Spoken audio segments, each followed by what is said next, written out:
A lonely rancher inherits an abandoned house in the middle of the desert. When he enters it for the first time, he finds 7 extremely tall women who already live there, as if the place belonged to them.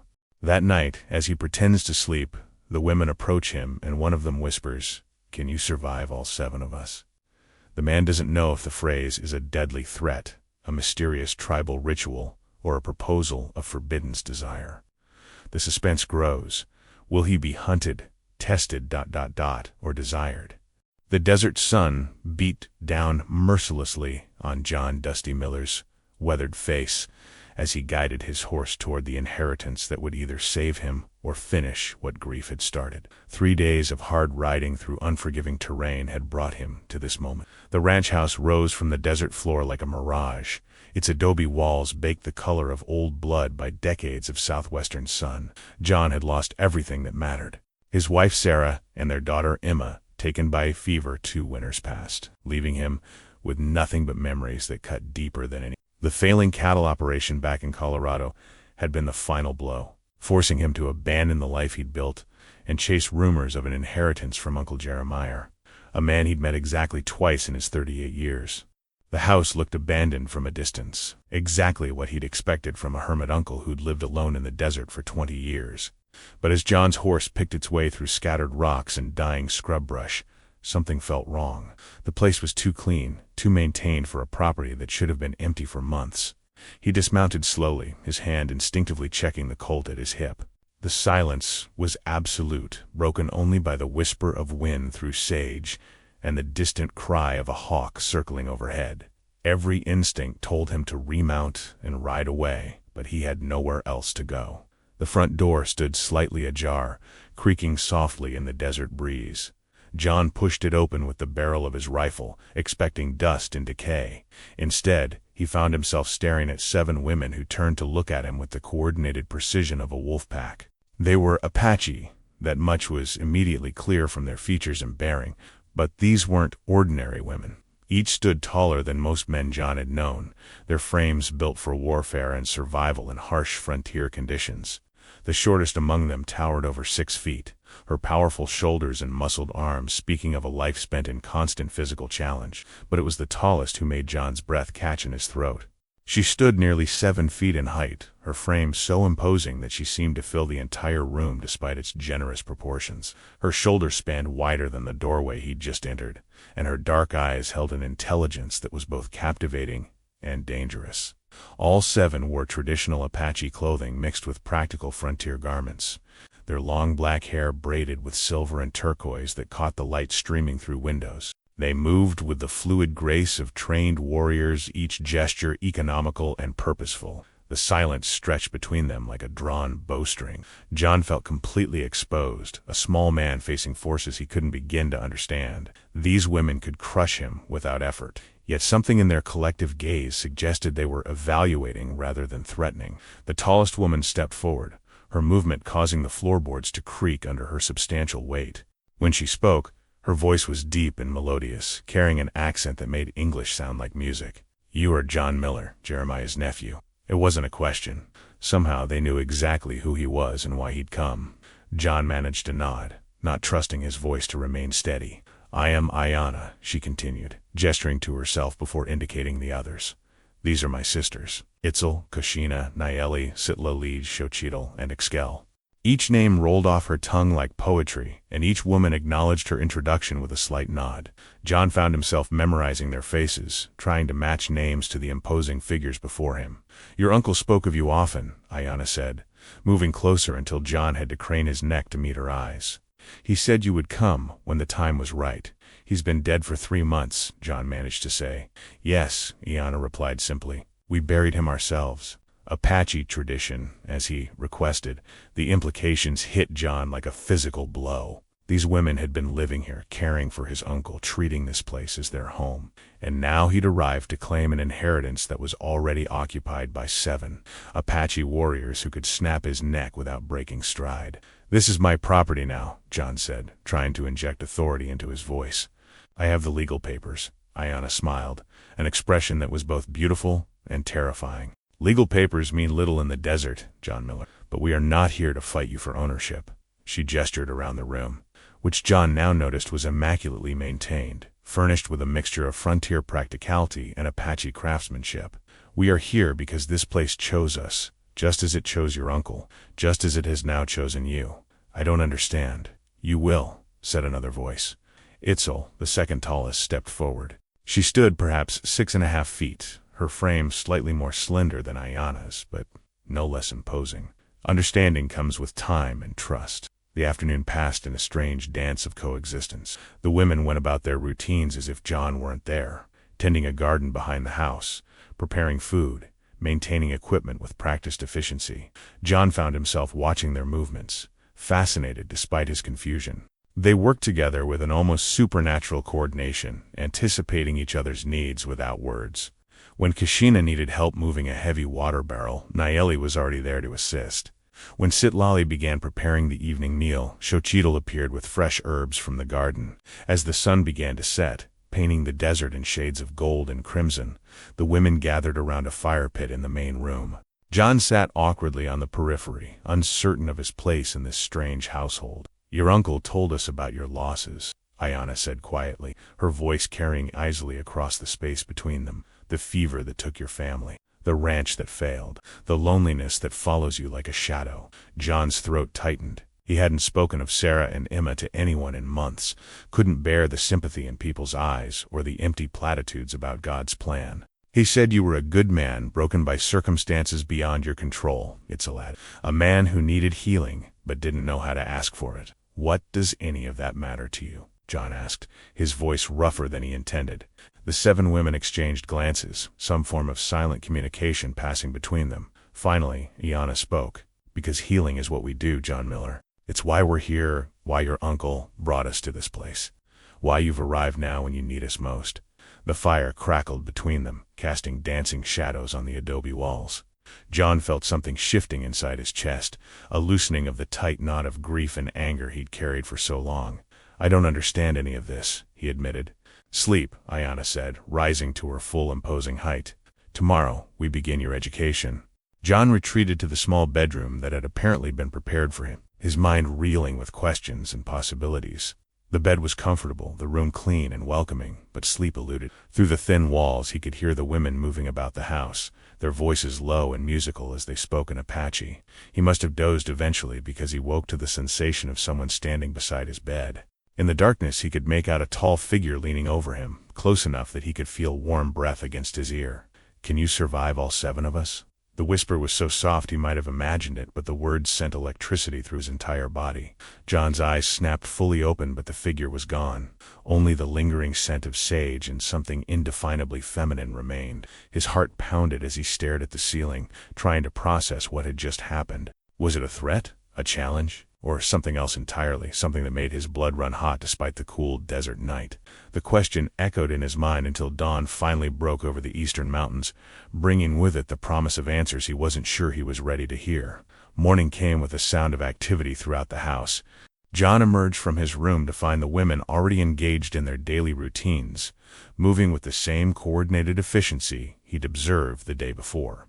The scent of coffee and cooking food filled the air, making his stomach growl with sudden hunger. Ayanna looked up from where she was tending the fire, her dark eyes meeting his, with an intensity that made him remember the whispered question from the night before. "You slept poorly," she observed, not making it a question. "Strange dreams," John replied carefully. "Dreams are messages," said Extel, the youngest of the 7, though still tall enough to look down at John from her height of over 6 feet.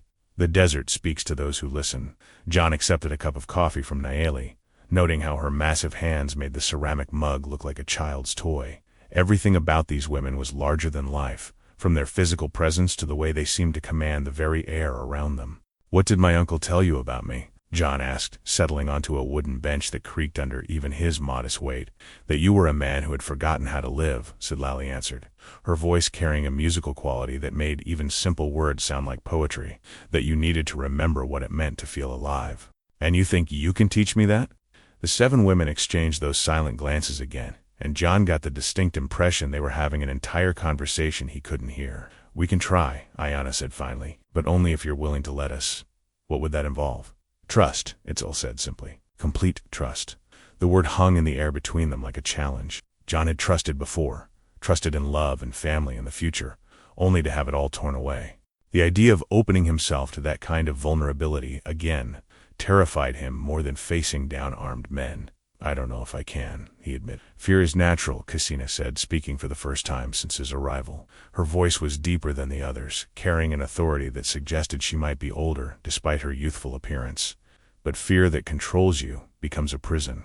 Your uncle was afraid too, when he first came here," Xochitl added. "Afraid of his past, afraid of his future, afraid of being alone. We helped him find peace." "How?" "By showing him that he wasn't alone," Ayana said, rising to her full, imposing height. "By teaching him that strength comes not from standing apart, but from standing together." She extended her hand toward him, palm up. Her fingers were long and elegant despite their obvious strength, her skin warm and calloused from years of hard work. "Come with us today. Let us show you what your uncle discovered." John stared at her outstretched hand, knowing that taking it would change everything. There would be no going back to his old life of isolation and grief. Whatever these women offered, it would demand everything he had to give. But as he looked into Ayana's dark eyes, he saw something that made his decision for him. Not pity or manipulation, but genuine care. These women wanted to help him, not because they had to, but because they chose to. He reached out and took her hand. Her grip was firm and warm, her skin soft despite its obvious strength. As she pulled him to his feet, John felt something he hadn't experienced in years: hope. The day that followed was unlike anything John had ever experienced. The women led him through the desert surrounding the ranch, showing him hidden springs and ancient paths that his uncle had learned to navigate. They moved through the harsh landscape with an ease that spoke of deep familiarity, their tall frames perfectly adapted to the demanding terrain. John found himself struggling to keep up, his body soft from months of grief and inactivity. But whenever he faltered, one of the women was there to offer support, Nayeli's strong hand steadying him over rough ground, Sitlali pointing out safe footing on treacherous slopes, Ixchel sharing water from her canteen when the sun grew too intense. They spoke little during the trek, but John began to understand that communication between these women went far beyond words. A glance from Yana would send Itzel ranging ahead to scout the path. A subtle gesture from Kashina would have Xochitl adjusting their direction to avoid difficult terrain. It was like watching a single organism with 7 bodies, each part perfectly attuned to the others. John felt clumsy and disconnected by comparison, an outsider trying to understand a language he'd never learned. But gradually, as the day wore on, he began to pick up subtle cues. The way Ayana's shoulders tensed when she sensed danger ahead, the soft whistle Itzel used to signal all clear, the particular way Nayeli moved when she'd spotted something interesting.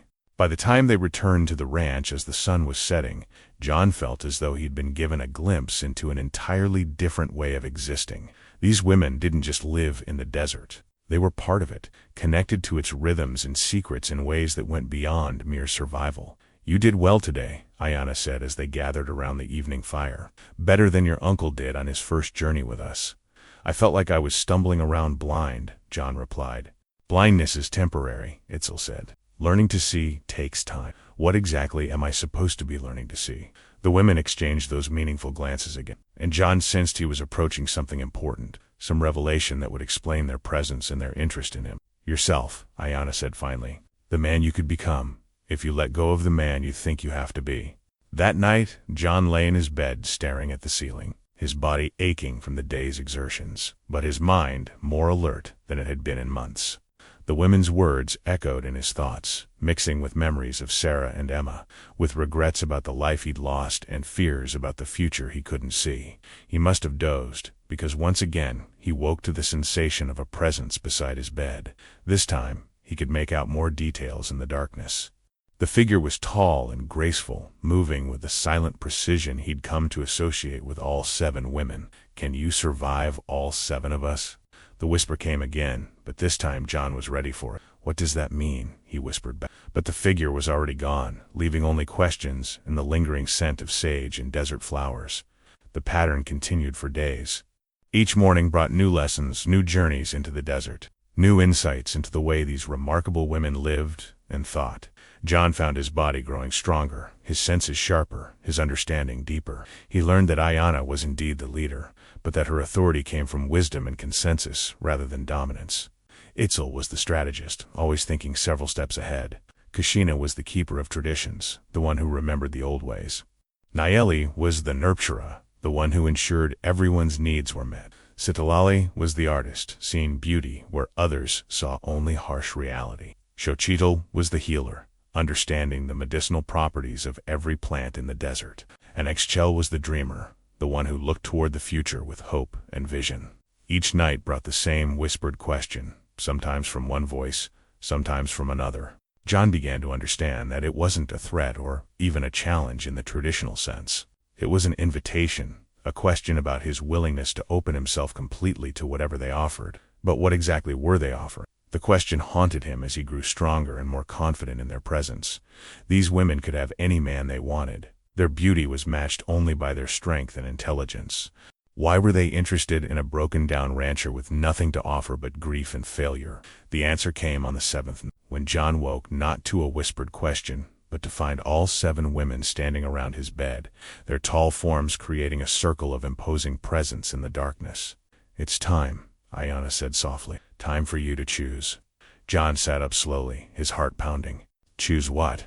"Whether you want to remain a visitor in our world, or become part of it," Itzel replied. "What would becoming part of it mean?"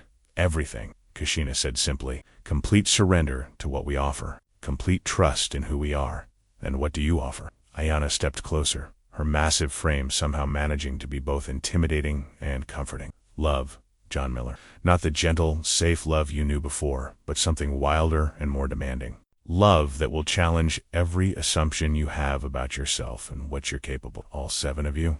John's voice came out as barely a whisper. "We are not separate beings seeking individual connections," Nayeli explained. "We are a family, a unit, a force that exists as one.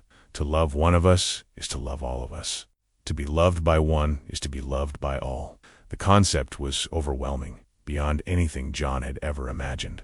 But as he looked at their faces in the dim light, he saw not predators or manipulators, but women offering him something precious and rare, a chance to belong completely, to be part of something larger than himself. "Why me?" he asked. "Because you understand loss," Sitlali said. "Because you know what it means to have everything stripped away and still keep breathing.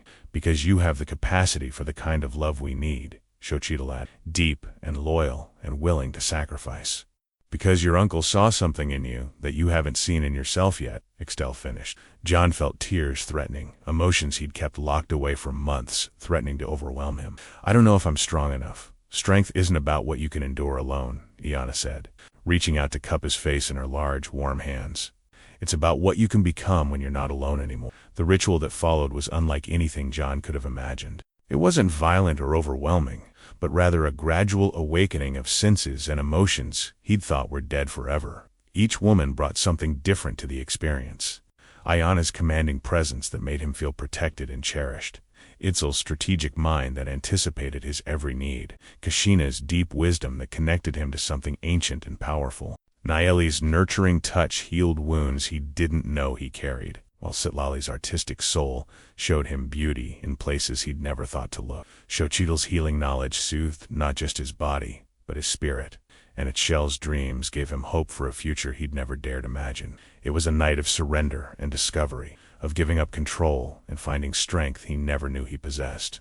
By dawn, John understood that he had indeed survived all 7 of them, but more than that, he had been transformed by them. When the sun rose over the desert, painting the sky in brilliant shades of gold and crimson, John found himself surrounded by 7 women who had become his family, his purpose, his reason for living. The broken man who had arrived seeking only shelter had been reborn as someone capable of love beyond anything he'd previously imagined. "So," Iana said, her voice warm with satisfaction as she traced patterns on his chest with her fingertips, "did you survive us?" John laughed, the sound surprising him with its genuine joy. "I think I did more than survive. I think I finally learned how to live." The months that followed brought changes John could never have anticipated. The ranch, which had seemed like a refuge from the world, became a thriving center of activity. The 7 women possessed skills and knowledge that transformed the failing property into something remarkable. Ayana's leadership abilities attracted other Apache families seeking a place where they could live in peace with white settlers. Itzel's strategic mind developed trade relationships that brought prosperity to the entire region. Kashina's knowledge of traditional ways provided stability and wisdom to guide their growing community. Nayeli's nurturing nature created a sense of family that extended far beyond their immediate household. Sitalali's artistic talents produced crafts and artwork that were sought after throughout the territory. Xochitl's healing abilities made their ranch a destination for those seeking medical care unavailable elsewhere. And Ixchel's vision for the future helped them plan for growth and expansion that would benefit everyone. John found himself not just accepted, but essential to their success. His knowledge of white customs and law helped navigate the complex political landscape of the frontier, while his growing understanding of Apache traditions allowed him to serve as a bridge between two worlds that had too often been at war. But more than his practical contributions, John discovered that he brought something these remarkable women had been missing: a different perspective, a gentle strength that complemented their own fierce power, and a love that was both humble and absolute. The whispered question that had once filled him with uncertainty became a source of joy and pride. Yes, he had survived all 7 of them. More than that, he had learned to thrive in their presence, to contribute to their strength rather than simply benefit from it. The ranch became known throughout the territory as a place where impossible things happened, where Apache and white settlers worked together in harmony, where 7 giant women and 1 ordinary man had created something extraordinary out of love and trust and mutual respect. Federal authorities, initially suspicious of the unusual arrangement, eventually recognized the political and economic benefits of the peaceful community that had developed. Territorial officials pointed to the ranch as an example of what could be achieved when different cultures worked together rather than against each other. But for John, the true measure of success wasn't political or economic. It was the moment each evening when he found himself surrounded by 7 women who had chosen to share their lives with him, who had taken a broken man and helped him become whole again. As he sat by the fire on the anniversary of his arrival, watching Ayana direct some new construction project with her characteristic blend of authority and grace, John reflected on the journey that had brought him to this moment. The grief and loss that had driven him into the desert seemed like experiences from another lifetime, important for the lessons they'd taught, but no longer defining who he was. Regrets? Itzel asked, settling beside him with the fluid grace that still took his breath away even after all these months. Only that it took me so long to find you, John replied honestly. You found us exactly when you were supposed to, Kashina said, joining them with the others following close behind. The desert has its own timing. As the 7 women arranged themselves around him in the familiar circle that had become their evening tradition, John felt the same sense of wonder that had filled him on that first night when they'd asked if he could survive them all. He had done more than survive. He had learned to love beyond anything he'd thought possible, to be part of something larger and more beautiful than he'd ever imagined. The question that had once terrified him now filled him with pride and gratitude. Yes, he had survived all 7 of them, and in doing so, he had finally learned how to truly live. The desert wind whispered through the sage outside their home, carrying with it the promise of tomorrow and all the tomorrows that would follow. John closed his eyes and listened to the voices of his 7 wives as they planned and dreamed and built their future together, knowing that whatever challenges lay ahead, they would face them as they faced everything else, together, united, and stronger than any force that might try to tear them apart. In the end, survival had turned out to be just the beginning. What came after was something far more precious, a love that defied convention, a family that transcended boundaries, and a life that proved that sometimes the most impossible dreams were the ones most worth pursuing.